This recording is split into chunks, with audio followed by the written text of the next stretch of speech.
Welcome to UTM. யூடிஎம்மின் அன்பான உறவுகள் அனைவருக்கும் வணக்கம். நான் உங்கள் ரேணு. என்னங்க எல்லோரும் எப்படி இருக்கீங்க? நல்லா இருக்கீங்களா? நேற்றைய நாள் தகவலெல்லாம் உங்களுக்கு பயனுள்ளதாக இருந்திருக்கும். தொடர்ந்து இன்றைய நாள் தகவல் பார்க்கலாமா? அதுக்கு முன்னாடி நம்ம வீடியோவுக்கு லைக் கமெண்ட் பண்ண அனைத்து உறவுகளுக்கும் மிகப்பெரிய நன்றிங்க. அதே மாதிரி நம்ம சேனலுக்கு நீங்கள் கொடுத்துட்டு வர ஒத்துழைப்புக்கும் ஆதரவுக்கும் மிகப்பெரிய நன்றி. தொடர்ந்து உங்கள் சப்போர்ட்டை எங்களுக்கு கொடுக்கணும்னு கேட்டுக்கிறேன். மறக்காமல் நம்ம சேனலை சப்ஸ்கிரைப் பண்ணிக்கோங்க. நம்ம வீடியோவுக்கு லைக் பட்டனை தட்டிக்கோங்க. ஏன்னா உங்களோட லைக் தாங்க என்னோட எனர்ஜி. ஸோ மறக்காமல் லைக் பட்டனை தட்டிக்கோங்க. தட்டிட்டிங்களா? தொடர்ந்து வீடியோவை பார்க்கலாமா? அதே மாதிரி நம்ம டெலகிராம் சேனல்லையும் ஜாயின் பண்ணிக்கோங்க. நம்ம வீடியோவோட டிஸ்கிரிப்ஷனில் டெலகிராம் குரூப்போட லிங்க் கொடுத்துருப்போம். மறக்காமல் ஜாயின் பண்ணிக்கோங்க. ஏன்னா அதில் தான் வந்து நம்ம டெய்லி நியூஸ் பேப்பர் கட்டிங் போடுவோம், மந்த்லி பிடிஎஃப் போடுவோம், monthly question and answers PDF போடுவோம். ஸோ அதனால் மறக்காமல் ஜாயின் பண்ணிக்கோங்க. இன்றைக்கான தகவல் பார்க்கலாம். முதல் தகவல், இம்பார்ட்டண்ட் டேஸ். இன்றைக்கி என்ன இம்பார்ட்டண்ட் டேஸ் அப்படின்னு பார்க்கும்போது ஊவே சாமிநாத ஐயர் நம்ம கேள்விப்பட்டிருப்போம். அவரோட பிறந்த நாளுங்க. அவரோட பிறந்த நாள் நாம் ஏன் பார்க்குறோம் அப்படின்னா, நம்ம தமிழக முதலமைச்சர் அவர்கள் வந்து ஊவே சாமிநாத ஐயரோட பிறந்த நாளை தமிழ் இலக்கிய மறுமலர்ச்சி நாளாக கொண்டாடணும்னு சொல்லி சட்டசபையில் முடிவு பண்ணி அனௌன்ஸ்மெண்ட் பண்ணிட்டாருங்க. எப்போன்னு பார்க்கும்போது கடந்த ஆண்டு டிசம்பரில் அந்த அனௌன்ஸ்மெண்ட் வந்துச்சு. எப்படி அப்படின்னு பார்க்கும்போது, இந்த நமக்கு திருக்குறள் வாரமாக டிசம்பர் கடைசி வாரத்தை சொன்னார் இல்லைங்களா? ஜனவரி 1ஆம் தேதி வந்து இந்த விஷயத்தை நமக்கு அனௌன்ஸ் பண்ணார். எங்கேன்னு பார்க்கும்போது கன்னியாகுமரியில் இந்த கண்ணாடி பாலம் கட்டினாங்க. திருவள்ளுவர் சிலைக்கும் விவேகானந்தர் பாறைக்கும் வந்து கண்ணாடி பாலம் கட்டினாங்க. அப்போ வந்து திருவள்ளுவர் சிலைக்கு பேரறிவு சிலை அப்படின்னு பெயர் சூட்டி வருடம் டிசம்பரோட கடைசி வாரத்தை திருக்குறள் வாரமாக செலிப்ரேட் பண்ணுவோம் அப்படின்னு சொல்லியிருந்தாங்க. அதே மாதிரி அதே மாதிரி தாங்க இதுவும் கடந்த ஆண்டு டிசம்பரில் சொல்லியிருந்தார். ஊவே சாமிநாத ஐயரோட பிறந்த நாளை இனிமேல் நம்ம தமிழகத்தில் தமிழ் இலக்கிய மறுமலர்ச்சி நாளாக கொண்டாடணும் அப்படின்னு சொல்லியிருந்தார். அதன்படி இன்றைக்கி February 19 அவரோட பிறந்த நாள். ஸோ அவரை மரியாதை செய்யும் நிமித்தமாக அவரோட இதுக்கு மரியாதை பண்ணுறது தான் நாம் வந்து தமிழ் இலக்கிய மறுமலர்ச்சி நாளாக கொண்டாடுறோம். இது நமக்கு வந்து நம்ம முதல்வர் வந்து அனௌன்ஸ் பண்ணார். ஸோ அதிலிருந்து நாம் வந்து இதுதான் ஃபஸ்ட் டைமு. ஏன்னா டிசம்பரில் தான் வந்து சொன்னார், 2024 டிசம்பரில் தான் சொன்னார்.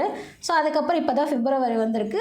இதுதான் நம்ம ஃபஸ்ட்டு இந்த நாளை கொண்டாடுறோம், தமிழ் இலக்கிய மறுமலர்ச்சி நாளாக கொண்டாடுறோம். நம்ம எல்லாருக்கும் ஊவே சாமிநாத ஐயரை பற்றி தெரிஞ்சிருக்கோம், தெரியாதவங்க யாரும் இருந்திருக்க மாட்டோம். இருந்தாலும் ஒரு விஷயத்த சொல்லிக்கலான்னு பார்க்குறேங்க.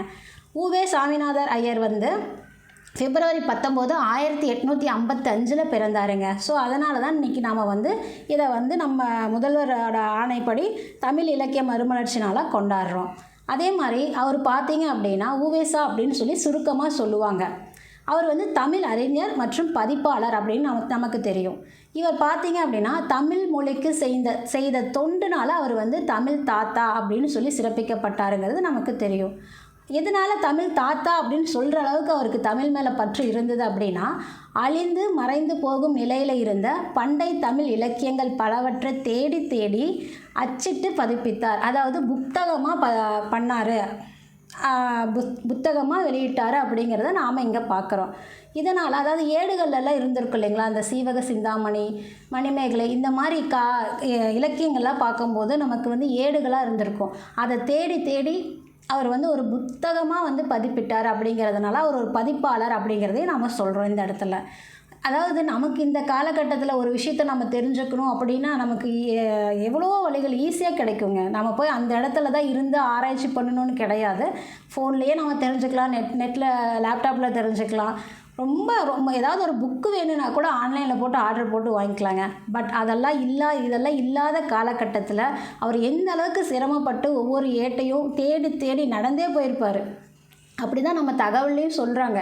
நடந்து போய் ஒவ்வொரு ஊருக்கும் அவர் தமிழ் மேலே இருந்த அந்த பற்றின் காரணமாக நடந்து போய் அதையெல்லாம் வந்து தொலைவி எடுத்து அதை கரெக்டாக ஒரு எழுத்து இல்லைனாலும் அது என்னவா இருக்குன்னு ஆராய்ச்சி பண்ணி அதுக்கப்புறம் தாங்க புக்காக நமக்கு கொடுத்துருக்காரு. ஸோ அந்த அளவுக்கு அவருக்கு தமிழ் மேலே பற்று இருக்குது. அப்படிங்கிறதுனால தான் அவர் வந்து தமிழ் தாத்தா அப்படின்னு சொல்லி நம்ம சிறப்பு பெயர் சொல்லி அழைக்கிறோம் அப்படிங்கிறத நாம் இங்கே பார்க்குறோம். இதிலேருந்து நான் சொல்கிறது என்ன அப்படின்னா, அவர் தமிழுக்காக ஒரு முயற்சி எடுத்தார். தமிழை வந்து அந்த இலக்கியத்தின் மேலே இருந்த ஆர்வத்தின் காரணமாக, தமிழ் மேலே இருந்த பற்றின் காரணமாக அவர் வந்து அவ்வளோ முயற்சி பண்ணி எவ்வளோ சிறப்பாக நமக்கு அந்த புக்கெல்லாம் கொடுத்துருக்காரு. எடுத்த வேலையில் சிறப்பாக செஞ்சு முடிக்கிறதுக்கு எவ்வளவு வேலைகள் தடங்கள் வந்தாலும் அவர் செய்து முடிச்சிருக்காரு இல்லைங்களா?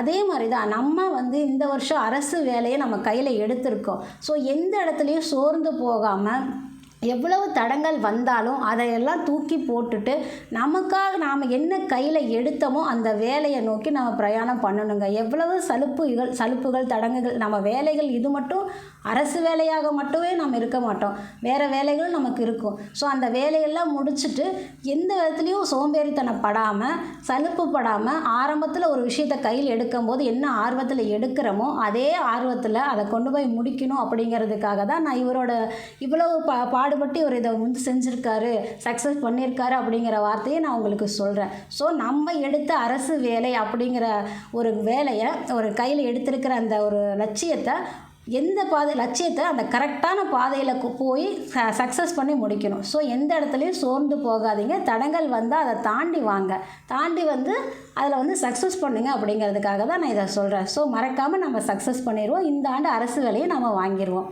நம்ம தொடர்ந்து இவரை பற்றி பார்க்கலாம். அழிந்து மறைந்து போகும் நிலையில் இருக்கிற பண்டை தமிழ் இலக்கியங்களை பலவற்றை தேடி தேடி அச்சிட்டு பதிப்பித்தார். இதன் மூலம் தமிழ் இலக்கியத்தின் தொன்மையையும் செழுமையையும் உலகறிய செய்தார் அப்படிங்கிறத பார்த்தோம். உலகுக்கே அவர் வந்து சொல்லியிருக்காருங்கிறத நாம் இங்கே தெரிஞ்சுக்கிறோம்.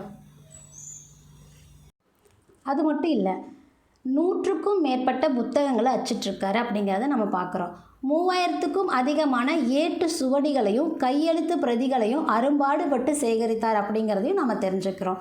சமண இலக்கியங்களோடு சங்க இலக்கியங்கள், காப்பியங்கள், புராணங்கள், சிற்றிலக்கியங்கள் அடங்கிய ஏராளமான ஓலை சுவடிகளையும் தேடி தேடி அவற்றை பகுத்து வேறுபடுத்தி தொகுத்து பிழை திருத்தி அச்சிலேற்றினார். எந்த அளவுக்கு அவர் அந்த தமிழ் தாத்தான் நம்ம அவருக்கு கூப்பிட்றோம் அப்படின்னா எந்த அளவுக்கு தமிழ் மேலே பற்று இருக்குது பார்த்தீங்களா? ஸோ அதனால தான் நம்ம முதல்வர் வந்து அவருக்கு வந்து அவரோட பிறந்தநாள் தமிழ் இலக்கிய மறுமலர்ச்சி நாளுன்னு சொல்கிற அளவுக்கு அந்த அளவுக்கு அவர் பாடுபட்டிருக்காருங்க. ஸோ எந்த விஷயத்துக்குமே வந்து கஷ்டப்பட்டால் தான் வந்து அதோட பலன் நமக்கு கிடைக்கும். நம்ம எந்த இடத்துலையும் சோர்ந்து போயிடக்கூடாது. முயற்சி செய்கிறதுல மட்டும் கண்டிப்பாக நம்ம முயற்சியை கைவிடாமல் தொடர்ந்து பண்ணணுங்க. நம்ம என்ன நினச்சோமோ அந்த காரியத்தில் வெற்றி அடைகிற வரைக்கும் நம்ம முயற்சியை நம்ம கைவிடக்கூடாது. ஓகேங்களா? அடுத்தது இதை வந்து அடுத்த தலைமுறையினருக்கும் தமிழின் பெருமையை உணர்த்துறதுக்காக தான் இவ்வளவு காரியத்தையும் அவர் செஞ்சுருக்காருங்கிறத நம்ம பார்க்குறோம். தமிழ் இலக்கியத்திற்கு இவர் ஆற்றிய பங்களிப்பை பாராட்டி சென்னை பல்கலைக்கழகம் மெட்ராஸ் யூனிவர்சிட்டி வந்து இவருக்கு முனைவர் பட்டமும் வழங்கியிருக்கு. இதை தவிர மகோபாத்தியாயா, தக்ஷண கலாநிதி ஆகிய பட்டங்களும் இவருக்கு கிடச்சிருக்கு. இவரை சிறப்பித்து இந்திய அரசு தபால் தலையை வெளியிட்டிருக்குன்னா பாருங்களேன். அதே மாதிரி சென்னை பெசன்ட் நகரில் இவரோட பெயரில் ஒரு நூல் நிலையமும் இருக்குங்கிறத நாம் தெரிஞ்சுக்கிறோம். அவ்வளவு சிறப்பு வாய்ந்த உவை சாமிநாத ஐயரோட பிறந்த நாளுங்க இன்றைக்கி. அவருக்கு ஒரு மரியாதையை நம்ம செலுத்திடுவோம். அடுத்தது முதல்வர் அடிக்கல் நாட்டியிருக்காரு. நாம் என்ன அடிக்கல் நாட்டினார்னு பார்த்துக்குவோம். நமக்கு டைட்டில் பார்க்கெலாம் தெரியும். சென்னையில் வந்து எல்லாம் தொடங்கி இது பண்ணுவாங்க. நான் மேக்ஸிமம் சென்னை சைடில் இருக்கோம். இப்போ பார்த்தீங்க அப்படின்னா சென்னை விட்டு இந்த மாதிரி திருச்சி, மதுரை இந்த பக்கம்லாம் வந்து டைட்டில் பூங்காக்கள் வந்து தொடங்க ஆரம்பிச்சிருக்காங்க. அதுக்காக அடிக்கல் நாட்டு விழாவையும் செஞ்சுருக்காரு. காணொலி மூலயமா தலைமை செயலகத்திலேருந்து நம்ம முதல்வர் செஞ்சுருக்காரு. திருச்சி இப்போ என்ன அப்படின்னு பார்க்கும்போது திருச்சி, மதுரையில் 717 கோடிங்க புதிதாக டைட்டில் பூங்காவுக்கு வந்து அடிக்கல் நாட்டியிருக்காரு அப்படிங்கிறத நாம் பார்க்குறோம். நம்ம முதல்வர் வந்து நேற்றைய நாளில் இதை வந்து காணொலி மூலயமா அடிக்கல் நாட்டியிருக்காரு. இந்த பூங்கா பார்த்தீங்க அப்படின்னா 12,000 தகவல் தொழில்நுட்ப வல்லுநர்கள் வந்து பணிபுரியும் வகையில் அமைக்கப்பட உள்ளதாக நமக்கு வந்து அரசு வந்து சொல்லியிருக்காங்க. அதாவது ஏற்கனவே சென்னை தரமணியில் டைட்டில் பூங்கா வந்து நிறுவப்பட்டதை தொடர்ந்து 2ஆம் மற்றும் 3ஆம் நிலை நகரங்களில், அதாவது திருச்சி, மதுரைன்னு சொன்னோம் இல்லைங்களா, அந்த மாதிரி சென்னையை தவிர்த்து 2ஆம் மற்றும் 3ஆம் நிலை நகரங்களில் மினி டைட்டில் பூங்காக்கள் அமைக்கப்பட்டு வருகின்றன.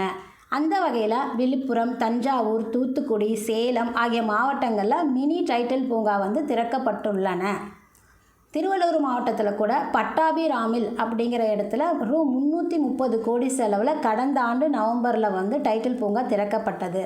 ஸோ அதே மாதிரி திருச்சி மாநகராட்சிக்கு உட்பட்ட பஞ்சப்பூரில் 403 கோடி செலவில் 5.58 லட்சம் சதுரடி பரப்பில் டைட்டில் பூங்கா அமைக்கப்பட உள்ளது. அதுக்காக அடிக்கல் நாட்டு விழா தான் நடந்திருக்கு.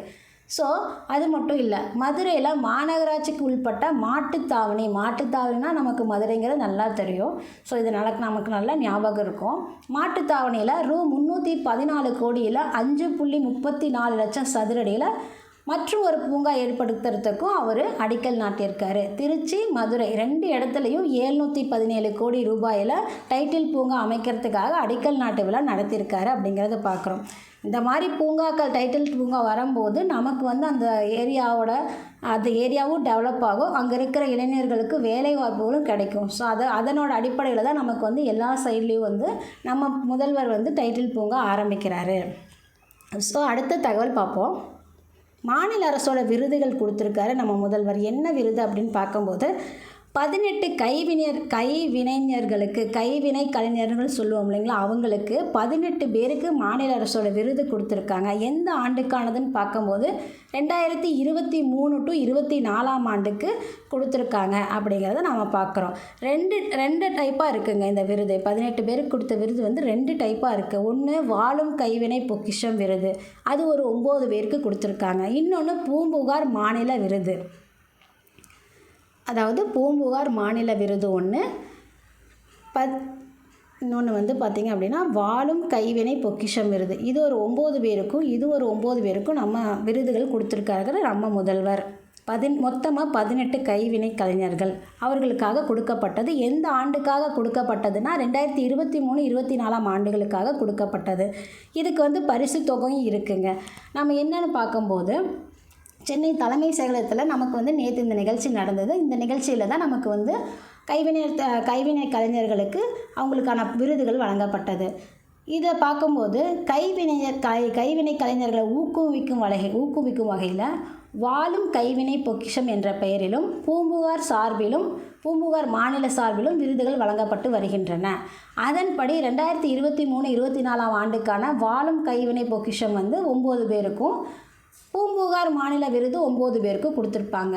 கைவினை பொருள்கள் ஒன்று அப்படின்னா கலைத்தட்டு, நெட்டி வேலை, பஞ்சலோக சிற்பம், சுடு களிமண் சிற்பம், மரச்சிற்பம், மூங்கில் பாயில் ஓவியம், தகட்டு வேலை, பனை ஓலை பொருட்கள், இந்த மாதிரி விஷயத்தை தான் நம்ம கைவினை பொருட்கள்னு சொல்லுவோம். இதுக்காக தான் 18 கைவினை கலைஞர்களுக்காக நம்ம விருது கொடுத்துருக்கோம். இதில் 9 அப்படின்னு பார்க்கும்போது வாழும் கைவினை பொக்கிஷம் விருதுகள் யாருக்கு கொடுக்குறோம் அப்படின்னா 65 வயதுக்கு மேற்பட்ட மூத்தவர்களுக்கு கொடுக்குறோம். இது பூம்புகார் மாநில விருது பார்த்திங்க அப்படின்னா நார்மலாக டேலண்டட் பர்சனுக்கு கொடுக்கறது. பட் வாழும் கைவினை பொக்கிஷம் அப்படிங்கிறது அவங்க அந்த கைவினை பொருட்களுக்காகவே அவங்களோட வாழ்க்கையை அர்ப்பணிச்சிருப்பாங்க இல்லையா, அதுக்காக அவங்கள பாராட்டி பெருமைப்படுத்தி இந்த வாழும் கைவினை பொக்கிஷம் கொடுக்குறோம். 65 வயசுக்கு மேலே இருந்தவர்களும் கொடுக்குறோம். இவங்களுக்கு கொடுக்குற விருதுக்கு 1 லட்சத்துக்கான காசோலையும் 8 கிராம் தங்கப்பதக்கம் மற்றும் தாமிர பதக்கம் அதோடு சேர்ந்து சர்டிஃபிகேட்டும் கொடுப்பாங்க அப்படிங்கிறத நாம் பார்க்குறோம். யாருக்கு? வாழும் கைவினை பொக்கிஷம் விருதுகளுக்கு தான் 1 லட்சத்துக்கான காசோலை, 8 கிராம் தங்கப்பதக்கம். இதுவே பூம்புகார் மாநில விருதுக்கு பார்த்தீங்க அப்படின்னா 50,000 காசோலை, 4 கிராம் தங்கப்பதக்கம் ப்ளஸ் தாமிர பதக்கம், சர்டிஃபிகேட் எல்லாமே கொடுப்போம். இதிலிருந்து நாம் தெரிஞ்சுக்கிற விஷயம் என்ன அப்படின்னா கைவினை கலைஞர்களுக்கு 18 பேருக்கு கொடுத்துருக்குறோம். அதில் வாழும் கைவினை பொக்கிஷம் 9 பேருக்கும், பூம்புகார் மாநில விருதுகள் 9 பேருக்கும் நாம் கொடுக்குறோம் அப்படிங்கிறத நம்ம தெரிஞ்சுக்கிறோம். இந்த 9 பேருக்கு 1 லட்ச ரூபா, இந்த 9 அதாவது வாழும் கைவினை பொக்கிஷ விருதுகளுக்கு 1 லட்சம் காசோலையும் 8 கிராம் தங்கமும் கொடுப்பாங்க. அதே மாதிரி பூம்புகார் மாநில விருதுகளுக்கு 50,000 காசோலையும் 4 கிராமும் கொடுப்பாங்க.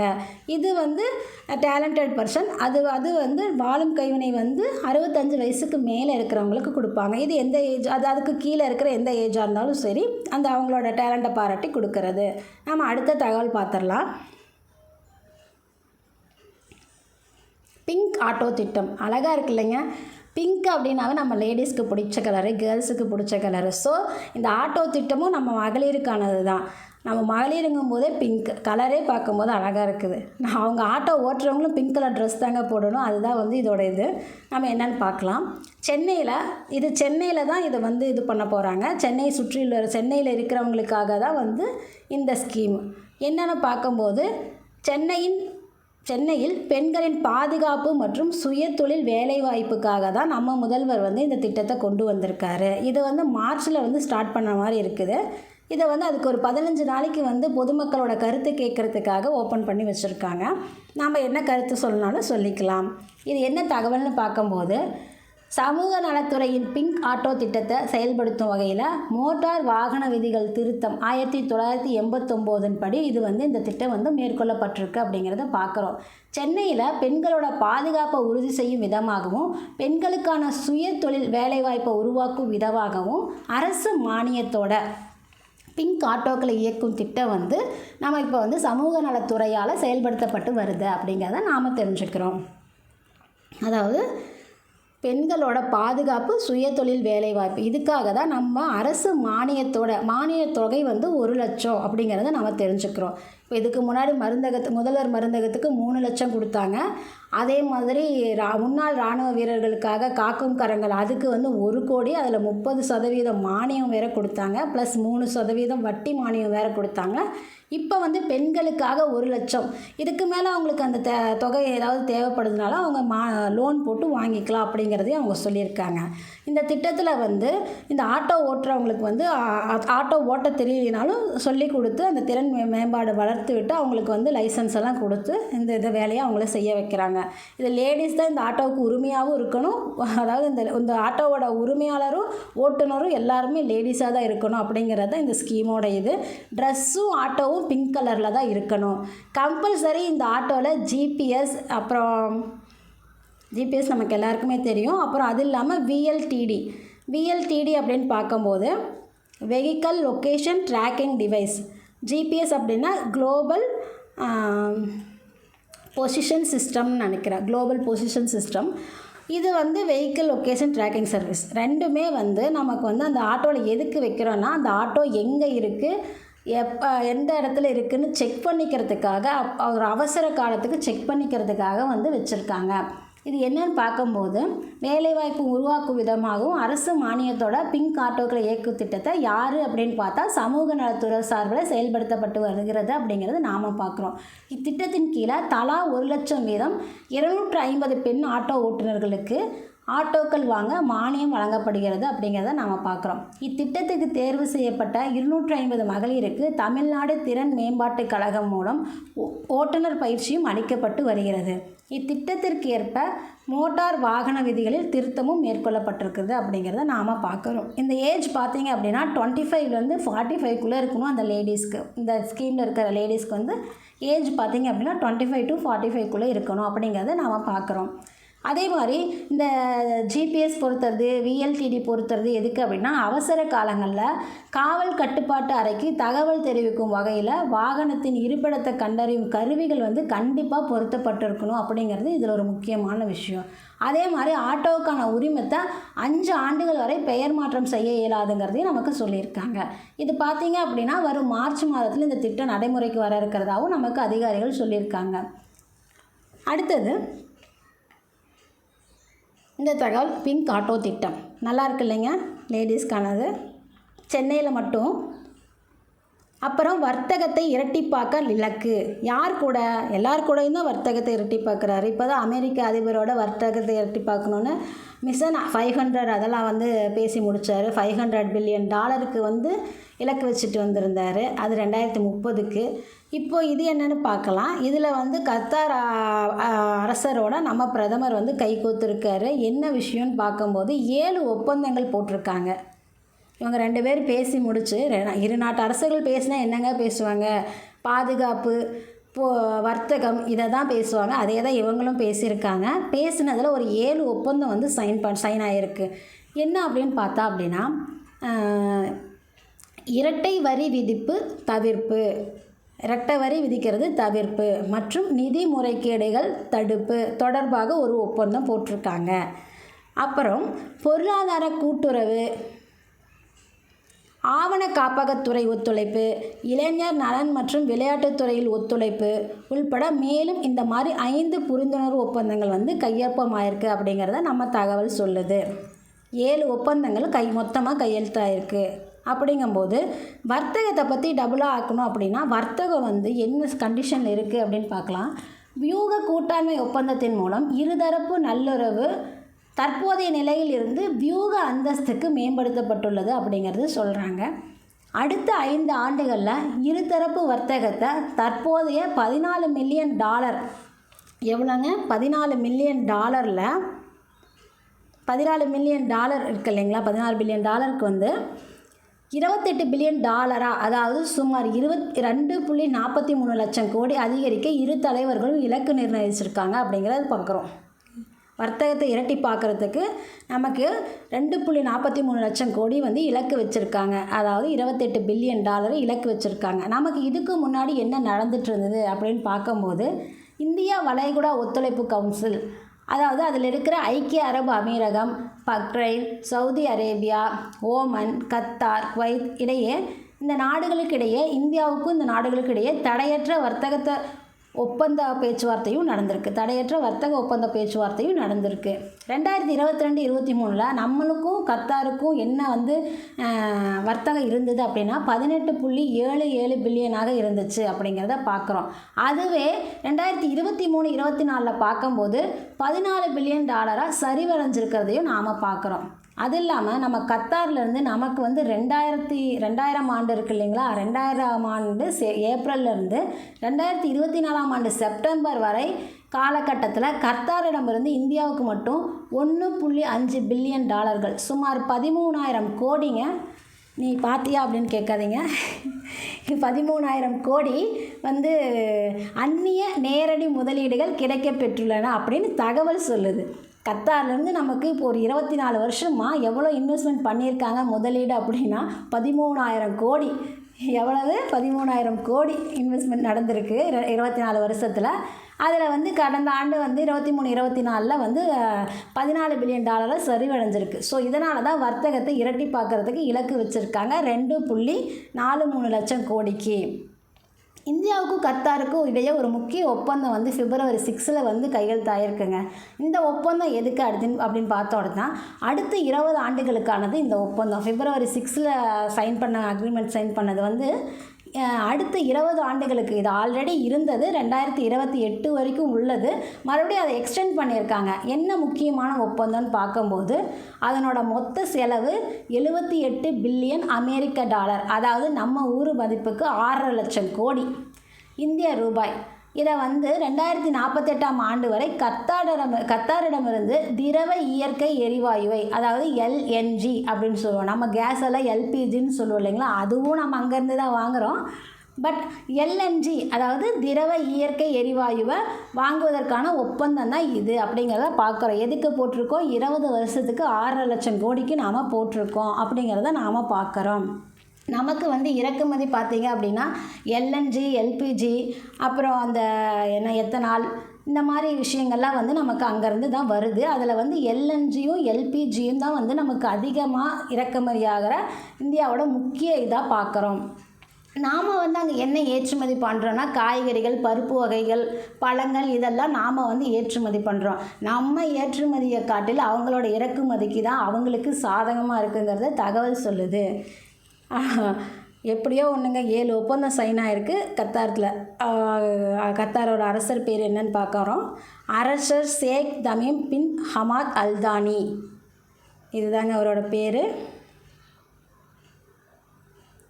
அரசர் ஷேக் தமீம் பின் ஹமாத் அல் தானி அப்படிங்கிறதோட பேர். நம்ம 7 ஒப்பந்தம் போட்டிருக்காங்க. 2.43 லட்சம் கோடிக்கு இலக்கும் நிர்ணயிச்சிருக்காங்க அப்படிங்கிறத நாம் பார்க்குறோம். அடுத்தது தகவல் துளிகள் பார்த்துக்கலாம். அதாவது இதெல்லாம் வந்து ஒன்லைனராக நம்ம தெரிஞ்சுக்க வேண்டிய விஷயம். அதனால் நான் அப்படியே தகவல் துளிகளாக எடுத்துக்கிட்டேன். பிற மாநில செய்திகள்னு கூட சொல்லலாம். பிற மாநிலம் சர்வதேச செய்திகள்னு கூட சொல்லலாம். மத்திய பிரதேச மாநிலம் உலகளாவிய திறன்மய கொள்கையை அறிமுகப்படுத்தியுள்ளது. எப்படி இப்போ நம்ம பிங்க் ஆட்டோ திட்டம் அப்படின்லாம் சொல்கிறோம் இல்லையா, அந்த மாதிரி மத்திய பிரதேசத்தில் வந்து திறன்மய கொள்கையை அவர் வந்து முதல்வர் வந்து அறிமுகப்படுத்தியிருக்கார். அவர் பேர் வந்து மோகன் யாதவ். மத்திய பிரதேசத்தோட உலகளாவிய கொள்கையை வந்து வெளியிட்டவர் வந்து அறிவித்தவர் வந்து மோகன் யாதவ் முதல்வர். இப்போ மத்திய பிரதேசத்தில் வந்து வெள்ளை புலிகளுக்கான மையம் வந்து தொடங்கப்பட்டதை நம்ம லேட்டஸ்ட்டாக ரீசனாக பார்த்துருப்போம். ஸோ அடுத்தது வந்து திறன்மைய கொள்கையும் அறிமுகப்படுத்தியிருக்காரு அந்த மாநில முதல்வர் மோகன் யாதவ் அவர்கள். அதே மாதிரி இப்போ ரீசெண்டாக வந்து இது பண்ணியிருப்போம், யார் இந்தியன் அதாவது அறிவியலில் அதிக பெண்களை கொண்ட ஒரு உலகத்தை கற்பனை செய் அப்படிங்கிற ஒரு பிரச்சாரத்தை யார் துவக்கியிருக்காங்க அப்படின்னா யுனெஸ்கோ அமைப்பு வந்து நமக்கு துவக்கியிருக்காங்க. யுனெஸ்கோ மூலிமா அது அனுசரிக்கிற நாள் நம்ம ஒன்று பார்த்துருப்போம். அறிவியல் துறையில் பிப்ரவரி 10 இன்டர்நேஷ்னல் விமன்ஸ் அண்ட் கேர்ள்ஸ் வந்து சயின்ஸ் அண்ட் டெக்னாலஜியில் அவங்களோட இம்பார்ட்டன்ஸ் இருக்கணும் அப்படின்னு சொல்லி ஒரு நாள் பார்த்துருப்போம். அதோட இதாக தான் வந்து இது வந்து 10 ஆண்டுகள் நிறைவடைஞ்சதுனால இவங்க இப்படி ஒரு பிரச்சாரத்தை சொல்லியிருக்காங்க. யுனெஸ்கோ அமைப்பு அறிவியலில் அதிக பெண்களை கொண்ட ஒரு உலகத்தை கற்பனை செஞ்சு பாருங்கள் அப்படிங்கிறத சொல்லியிருக்காங்க. கற்பனை செஞ்சுருவோம். அடுத்தது சவுதி அரேபியாவில் முதல் ஒலிம்பிக் ஆன்லைன் விளையாட்டுங்க. நம்ம ஆன்லைனில் எவ்வளோ கேம்ஸ் விளையாடுறோம், அந்த கேம்ஸுக்கு வந்து சவுதி அரேபியாவில் முதல் ஒலிம்பிக் ஆன்லைன் விளையாட்டு நடைபெற போகிறது அப்படிங்கிறத நாம் தெரிஞ்சுக்கிறோம். ஆஃப்லைன் படிப்பு ஆன்லைன் படிப்புங்கிற மாதிரி கேமுக்கு கூட இப்போ ஆன்லைன் கேமு ஆஃப்லைன் கேமு, அதுவும் வந்து ஒலிம்பிக்கில் எங்கே சவுதி அரேபியாவில் நடைபெற போகுது ஆன்லைன் கேமுங்கிறத தெரிஞ்சுக்குவோம். அதே மாதிரி ஆசிய கலப்பு அணி பேட்மிண்டன் சாம்பியன்ஷிப் பட்டத்தை யார் வென்றாங்க அப்படின்னா இந்தோனேஷியா வென்றிருக்காங்க. அதே மாதிரி PM ஆஷா திட்டம் 2018 தொடங்கப்பட்டது, நீட்டிப்பு செஞ்சுருக்காங்க. 2025 to 26 நீட்டிப்பு செஞ்சுருக்காங்க. இது ஆஷா திட்டம் அப்படின்னா விவசாயிகளோட விளைச்சலுக்கு சரியான தொகை அவங்களுக்கு போய் சேரணும் அப்படிங்கிறது தான் இந்த திட்டத்தோட நோக்கம். அவங்கள என்ன விளைச்சல் பண்ணுறாங்களோ அதை வந்து கரெக்டாக அவங்க வந்து அரசுகிட்ட விற்றாலும் சரி, தனியார் நிறுவனத்திட்ட விற்றாலும் சரி, அவங்களுக்கான விளைச்சல் கரெக்டாக விளைச்சலுக்கேற்ற ஊதியம் கிடைக்குதா அப்படிங்கிறத மேற்பார்வை பண்ணுறதுக்கான திட்டம். அதோட இதுதான் வந்து எக்ஸ்டெண்ட் பண்ணியிருக்காங்க. 2025 to 2026 எக்ஸ்டெண்ட் பண்ணியிருக்காங்க. இன்றைக்கான தகவலோட நிறைவுக்கு வந்துட்டாங்க. அதே மாதிரி நம்ம வந்து பிப்ரவரி 1 மத்திய பட்ஜெட் பார்த்தோம். இப்போ வந்து மாநில பட்ஜெட் வந்து அடுத்த மாதம் மார்ச் 14 தொடங்க போகிறாங்க அப்படிங்கிறது நமக்கு வந்து பேரவைத் தலைவர் வந்து சொல்லியிருக்காரு. பார்க்கலாம், மத்திய பட்ஜெட் முடிஞ்சது, மாநில பட்ஜெட்டில் என்னென்னு பார்க்கலாம். ஏற்கனவே மத்திய பட்ஜெட்டில் போட்ட நிதியே நமக்கு வந்து சேரல அப்படின்னு ஒரே பிரச்சனையாக இருக்குது. கரெக்டாக நிதி ஒதுக்கவே இல்லை, ஒதுக்கினதை கொடுக்கவும் இல்லை அப்படிங்கிற மாதிரி போயிட்டுருக்கு. அது கல்விக்கெல்லாம் ரொம்ப பிரச்சனையாயிட்டுருக்கு. மும்மொழி கொள்கையை வந்து நீங்கள் கையில் எடுத்தாலே ஒழிய வேறு எதுவும் பண்ண முடியாது அப்படிங்கிற மாதிரி அங்கே சொல்லிட்டாங்க. மும்மொழி கொள்கையை வந்து படிப்பை வந்து கையில் எடுத்தால் தான் அந்த திட்டத்தின் மூலிமா பணம் கிடைக்கும் அப்படிங்கிறத அவங்க சொல்கிறாங்க. நாம் வந்து அதில் என்ன பண்ணுவோன்னு தெரியல. நம்ம முதல்வர் என்ன ஐடியா வச்சுருக்காருன்னு தெரியல. அதுக்கு வேறு போராட்டம் வேறு பண்ண போகிறாங்க. ஸோ பார்க்கலாங்க. இன்றைக்கான தகவலோட நிறைவுக்கு வந்துட்டோம். மறக்காமல் நம்ம வீடியோவுக்கு ஒரு லைக் பண்ணிடுங்க. ஏன்னா உங்களோட லைக் தாங்க என்னோடய எனர்ஜி. மறக்காமல் லைக் பட்டன் தட்டி விட்ருங்க. நம்ம சேனலை சப்ஸ்கிரைப் பண்ணுங்கள். வீடியோ பிடிச்சிருந்தா ஷேர் பண்ணுங்கள். நாளைக்கால தகவலோடு உங்களை சந்திக்கிறேன். அதுவரை உங்களிடமிருந்து விடைபெறுவது உங்கள் ரேணு. நன்றி.